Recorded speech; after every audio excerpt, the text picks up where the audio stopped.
If you think we're going to back down, we won't. Clark Corporation is continuing to challenge the lawsuit we have against them by spreading rumors. Looks like the media's already picked sides. Our company has even more substantial evidence against them. I send this message to Ethan Clark and Clark Industries. We will not drop our lawsuit against you. So they're not dropping the lawsuit? What evidence is he even talking about? I'll find out. We know their case is on shaky ground. Trust me, Ethan, we're going to win this case. We have this in control. I'll take your leave now. Good night. Once Olivia was back home, she couldn't get the thought out of her head. Why did William Price sound exactly like David Abbott? Olivia looked at a picture of William Price. Could she be looking at David Abbott, the man who knew who her parents were? Mommy, you're late. It's bedtime. Sorry, my love. Mommy's had a long day. Come here. Let's tuck you into bed. Mwah. Good night, Mommy. Good night, Mommy. Don't let the bed bugs bite. You've reached Jessica. What do you need? Jess, I need all of the information you can find on William Price.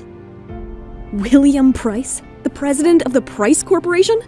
Well, the first thing you should know is that he's rich. I don't even need to search his name to know that. What information are you looking for in particular? As much background information on him as you can give me. When he was born, where he grew up, and who his parents were. A full run-up. Got it. I'll let you know what I can find. Next day at work, Matthew had some news to share with Olivia. Good morning, Matthew.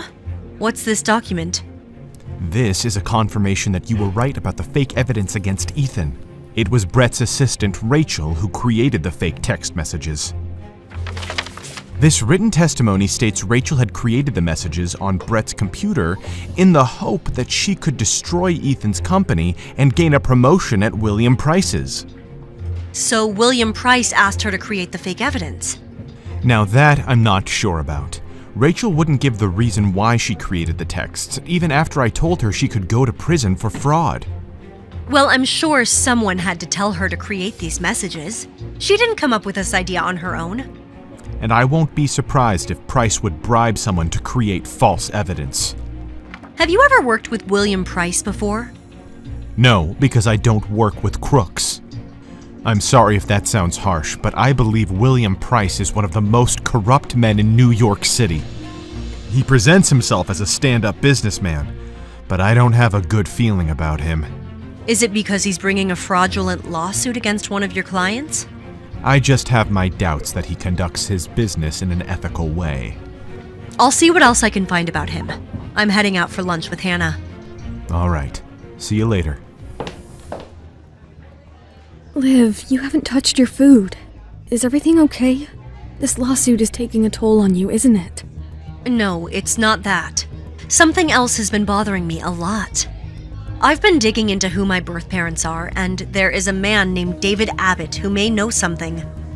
What have you found out about him? That's the problem. I can't find anything on him. All I have is his phone number, but when I call, I just get the voicemail. I'm so sorry, Olivia. That has to be so frustrating. But then, when I was watching the press conference from William Price, and I realized I recognized his voice.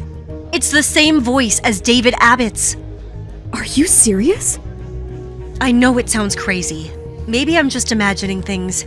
I believe you, Liv. At least someone does. Part of the reason you're a good lawyer is because you trust your instincts, and they've never let you down. But now I'm conflicted.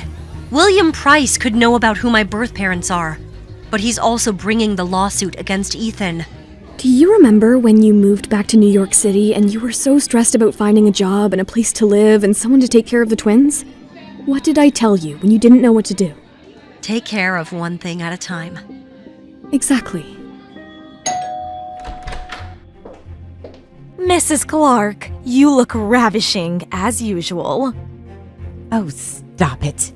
I forgot how tacky this place was. I mean, look at the furniture. I've been meaning to get new furniture. Well, I won't be staying here for long. We need to figure out a way for Ethan to learn about the twins before the custody suit begins. Mrs. Clark and Mia had plotted for weeks to gain custody of the twins. Revealing the existence of the twins was the last step in their plan. Can't we just tell Ethan and get done with it? Of course not. If we tell Ethan the twins exist, he'll know we've known about them and will feel betrayed by us.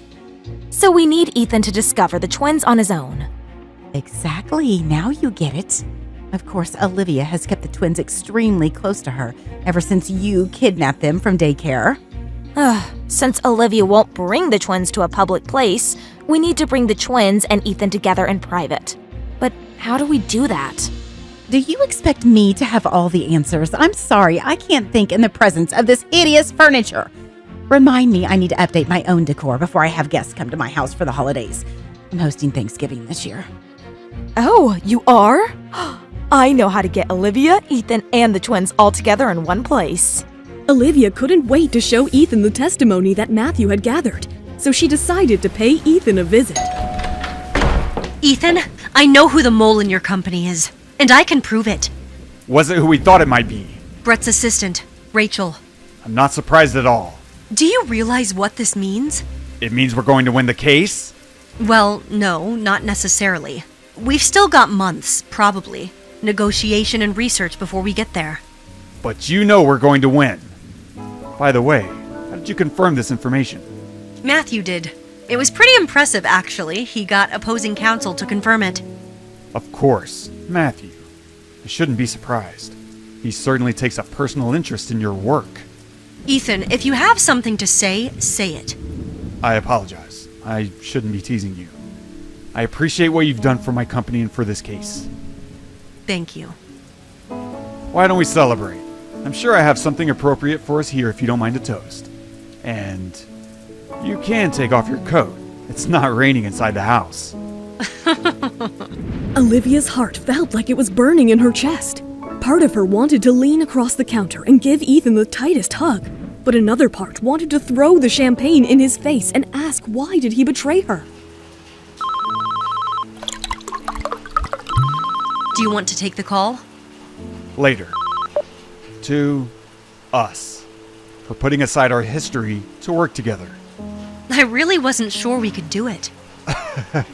I thought you were going to hit me the first day we met. Right. Well, it's getting late. Of course. Please, go ahead and take the call. The call is nothing important, but I got an alert. Severe weather alert. Oh dear, this can't be happening. I absolutely cannot spend the night in Ethan's penthouse. I'm sure it's nothing. No, it's definitely something. I can't let you go out in this weather. You should stay here. I can't leave them. I will make a phone call. There's a guest room on the left. I should give you some privacy. Hello, Mrs. Clark. Listen, I've been trying to call Ethan, but he won't answer. I need you to go to Ethan's tonight. Tonight? But there's a weather alert. It's too dangerous outside. I don't think you're a little kid who is afraid of bad weather. I want you to go and check on him. But why do I need to go? You're asking too many questions, Mia. But Mrs. Clark... Agent Green, is everything okay at home? Yes, Miss Smith. The twins are secure, and Sally is here. Olivia, I don't think I can get home tonight. The subways are shutting down and everywhere is flooded, so I'll stay here. I'm afraid I can't get home either. Can you two stay there? With the kids? Of course, we understand. But where will you be staying? I'll figure something out.